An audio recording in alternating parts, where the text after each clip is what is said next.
Hello everyone, my name is Nicole Coleman and I am a part of the communications team as well as the high school student ministries group here at Heights Church. I am so excited to be bringing you another devotional. Thanks for joining us. Today we are continuing our thread, I am grateful for relationships. Now I am very thankful for all the relationships in my life, but I wanted to focus on one that God used to bring me to his kingdom. This friendship that God blessed was when I was 14 years old and I met my very best friend, Brandon, in high school. We had just one class together every day for about 45 minutes and it was only half of a semester, but God used that time.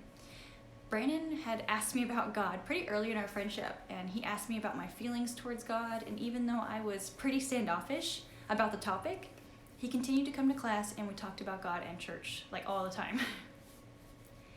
I remember being surprised to hear God in a relationship in this way. I'd never seen it like this. I never heard about God on such a personal level, and I've never heard a young person talk about God like that. That summer, Brandon brought me to church and he kept inviting me and didn't let up. I started to attend on Sundays, and if I didn't have a ride, his family even gave me a ride. He was the first person to give me my very own Bible, actually, something I still cherish to this day. God used Brandon in this time, this specific time in my life, to plant a seed that God would water and grow inside of me. But to do this, Brandon had to be obedient, and he had to listen to the Lord rather than just pushing him aside. Brandon made sure God was first. Even though we were young and distracted by the world, we didn't let this get in the way of God's purpose. Brandon was able to get me here to Heights Church, and God did the rest. From there, I found amazing women I could lean on and develop healthy faith-based relationships that encouraged me to grow in Christ in my walk. I found a home that I was able to come to twice a week. You know, I looked forward every single week after school going to that youth group service with the Grossos and on Sundays here in Craig Speak. I even started to get involved, like volunteering, and I gave my life to Christ that next summer at summer camp. Years later, now I'm 25 years old and I work here. My faith is strong and my relationship with the Lord is just special.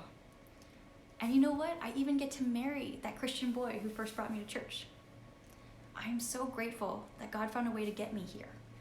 He tempted in my past with other friends and family, but it just didn't stick. He used Brandon to plant that seed, and God found others to help grow that seed. John 15:5 says, I am the vine, you are the branches. The one who remains in me and I in them bears much fruit. For apart from me, you can do nothing. This is how God grows within us. We can bear much fruit when we let him work on us and grow in our faith. God can meet us where we are and begin that relationship. We just have to be willing to listen to him when he tells us to speak his word. Brandon listened, and when God told him to speak to me, I actually heard it. You know, Brandon wasn't even supposed to be in the class, actually. He wasn't supposed to be there. But God used this person in this point in my life, a pivotal point. And now I have found many friends through church, and I've developed my own relationship with the Lord, and now God comes first, and I get why that relationship was so special to Brandon. God uses relationships to plant seeds in our lives. Now, my challenge to you today is to not be afraid to plant those seeds in others. Even if you don't know them, don't be afraid to go out on a limb, because God will meet you there, and he even has bigger plans for your life in play that you may not even know about. Don't be afraid to talk about God and put him first in all of your relationships. God can use every single one of us. We love you guys so much. Thanks for listening. We're praying for you.